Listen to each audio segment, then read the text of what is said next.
O Evangelho deste domingo, dia 7 de julho de 2019, 14º domingo do tempo comum, é o de São Lucas, capítulo 10, principiando pelo versículo 1, indo até o versículo 12, depois pula para o versículo 17, indo até o versículo 20, concluindo o versículo 20.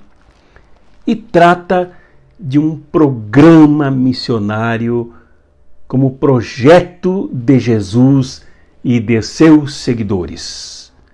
Um projeto arraigado, exigente, rigoroso, importante para a humanidade.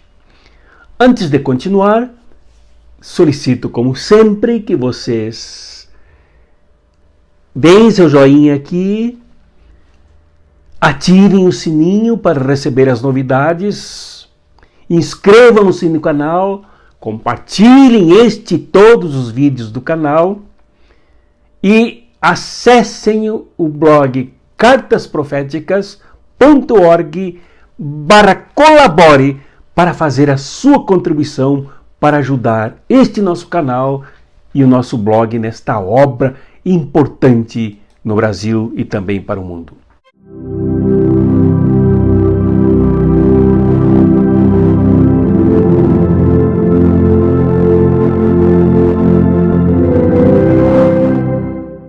Lucas 10, do primeiro versículo em diante, mostra que Jesus tem um projeto, que Jesus tinha um projeto para a humanidade que contava com os seus discípulos. O projeto do anúncio do reino que está próximo, está junto, que se movimenta, que migra e emigra, que entra e sai das casas, dos povoados, das comunidades, no encontro com o povo, enquanto ele marcha para Jerusalém para enfrentar de frente, mesmo com o custo de sua própria vida, graças à traição, graças ao ódio, graças à cruz, graças aos juízos com provas falsas e tal, que o condenaram à pena de morte.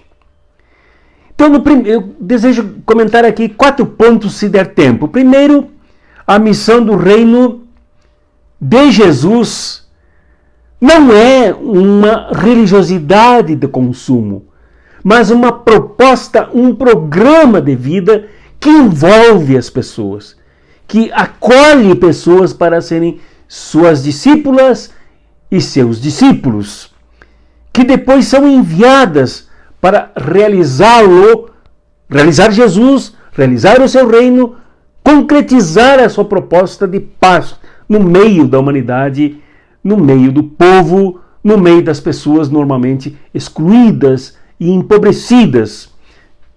Como é o caso, por exemplo, de Samaria, e aqui já é o ponto 2 do que eu quero destacar.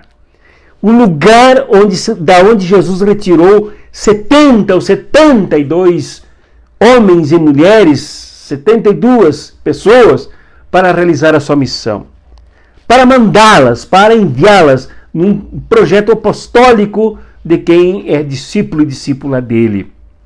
Esse lugar é muito importante, porque ele recolheu, não foi do mundo chamado sagrado, religioso, o mundo tradicional dos judeus, dos seguidores de Moisés, dos filhos de Abraão, mas de Samaria, que era um povo rejeitado contra quem havia preconceito enorme e muita reclamação de Jesus se juntar com eles. Mas o preconceito era dos dois lados.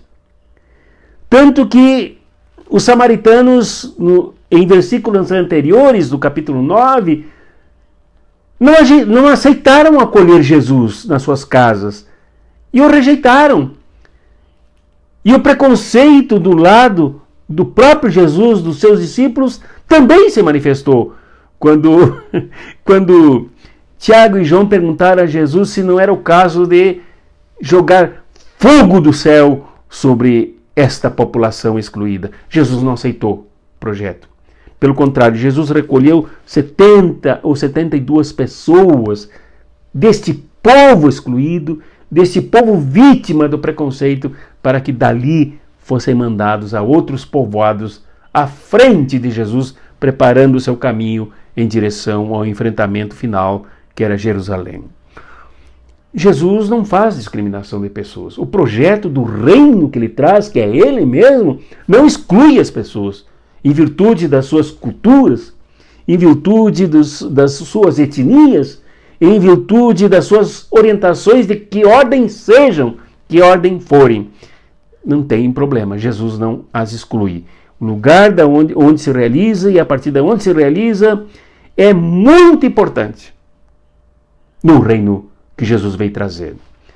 E terceiro ponto, este reino é um reino que não pede licença para os violentos, não pede licença para aqueles que excluem, não pede licença para aqueles que perseguem Jesus e que perseguiram depois os membros da comunidade de São Lucas, os membros da comunidade da igreja primitiva, do movimento de resistência que surgiu depois do próprio Jesus mesmo. Jesus os chama de lobos. Ele envia os seus discípulos e discípulas em caráter apostólico como cordeirinhos no meio dos lobos, isto é, não com um projeto de violência, como aqueles que resistiam à missão do reino de Deus se comportavam se conduzindo como lobos devoradores que atacam, matam e destroem. Mesmo assim, era preciso enfrentar, era preciso se dirigir para o meio deles, onde estava o povo vítima das suas violências, dos seus métodos de opressão. Tudo porque a religião não é religião de mercado. Esse projeto de Jesus não é uma religião de mercado, não é uma religião de consumo religioso, consumo de fé, para guardar as pessoas dentro de um templo ou muradas dentro de uma instituição ou protegidas dentro de uma confissão religiosa. Não, era para jogar as pessoas numa militância, numa luta, num discipulado, num apostolado, para mudar o mundo e de modo que não houvesse mais os lobos devoradores. A missão, e aqui vou para o quarto e último ponto, a missão era para realizar a paz. Tanto que os discípulos foram recomendados a entrar nas casas e dizer: paz seja com esta casa, paz seja convosco. O projeto do reino de Jesus era um projeto para construir a paz, que não dependia dos muros, como acontecia com Jerusalém, que construiu muros. Aliás, Jerusalém quer dizer lugar da paz. Lugar da paz. Agora o projeto do reino de Jesus se dirige ao meio dos lobos, se dirige ao meio dos preconceitos, para acabar com a divisão entre samaritanos e judeus, mas fazer de todos os povos o congraçamento que realiza a paz, o shalom, a bênção do reino que derruba todas as diferenças, realizando a paz. A paz que é capaz, como diz aqui o Evangelho, sugiro que vocês parem aí para ler o Evangelho, ler esse trecho aqui indicado do Evangelho dominical, para ver que essa paz se realizava na missão dos discípulos, que poderia entrar nas casas para curar os doentes. E mais adiante a parábola do samaritano mostra como é que se cura os doentes. Se põe sobre o cavalo, se leva para uma pensão, se investe na cura das pessoas, se cuida das pessoas. Curar é atividade constante e não é tarefa charlatã para arrancar dinheiro das pessoas, mas é o cuidado das pessoas. Cura que tem a ver também com salvação, que quer dizer cura, vem do soter, salvar as pessoas, curar as pessoas integralmente. Então, entrando nas suas casas, realizando o reino de Deus enquanto se comia, o reino de Jesus enquanto os discípulos comiam, eram acolhidos, repartindo a alegria das famílias, das casas, dos ambientes onde eram acolhidas. O reino de Deus, o reino que Jesus veio trazer, o reino do Pai, não é algo que se feche, mas é algo que caminha, é algo que se movimenta, é um projeto que se realiza na caminhada das pessoas em busca da aglutinação do povo, de todos, em torno dele, ainda que algumas pessoas rejeitassem. Como ele disse, se alguém rejeitar, sacudi a poeira de vossas sandálias e vão embora, continue. Não parem por ali. O reino também tem rejeição. E isso ficou provado na própria morte de Jesus, perseguição de Jesus. E muitos dos seus discípulos depois foram perseguidos e mortos por causa do reino.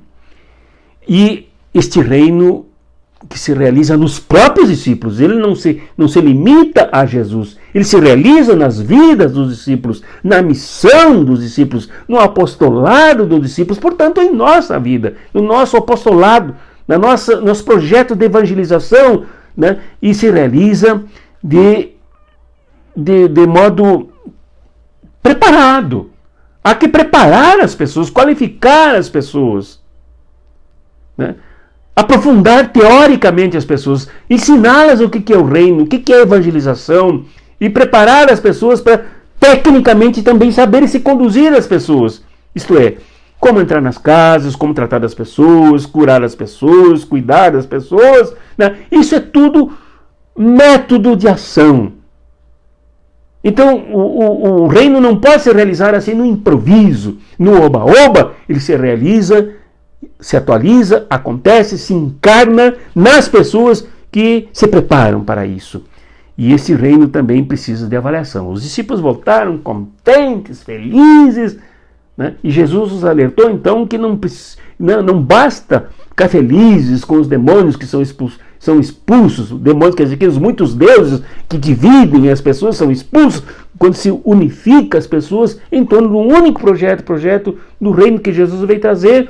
E eles conseguiram fazer isso e foram esvaziando das pessoas, daquele mundão de deuses que dividia as pessoas, normalmente no meio do ódio, no meio do estraçalhamento das relações das pessoas, adoecendo as pessoas, desqualificando suas vidas, empobrecendo espiritualmente as pessoas.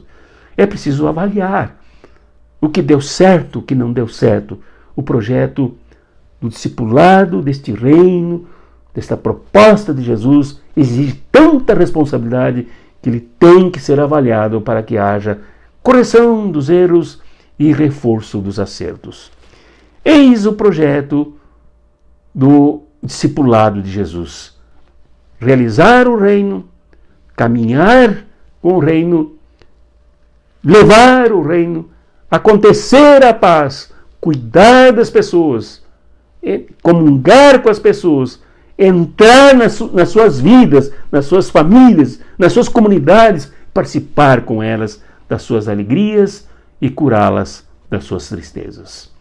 Este é o Evangelho deste domingo que traz um grande ânimo para todos nós, um grande reforço para a nossa fé, que não é religiosidade de consumo, não é, como vimos no enfrentamento dos lobos, de uma religiosidade de sucesso, mas é de uma fé que enfrenta, que luta, que tem o vigor do próprio reino que se realiza nas pessoas, não permitindo que elas tenham medo ou que elas sejam egoístas, oportunistas, como se viu aqui no meio, um trecho que ficou no meio aqui, que Jesus recomenda que cada um enterre seus mortos, cada um cuide dos seus bois, cada um cuide da sua fazenda, né? Enfim, das suas tarefas, se não querem se envolver com o reino. Agora, se envolver com o reino, esta é a prioridade. O resto deixa para os outros fazerem, né? Porque a nossa tarefa agora é realizar este reino. Essa é a grande vocação para hoje. No mundo em conflitos, no mundo dividido por preconceitos, num mundo que exclui as pessoas, num mundo que avalia umas como importantes e outras como nada importantes, o desafio para realizarmos o reino de Jesus é muito grande ainda hoje. Não dentro de templo somente, não dentro de instituição somente, não dentro do autoconforto, do autoconsolo, da autoproteção, mas nos despojando e nos jogando nesse processo. Que assim aconteça contigo, que assim aconteça conosco, para que o mundo mude agora timbrado, marcado, determinado pelo reino que está próximo e que nos enche da paz que Jesus veio trazer. Amém. Em nome do Pai, do Filho e do Espírito Santo. Amém.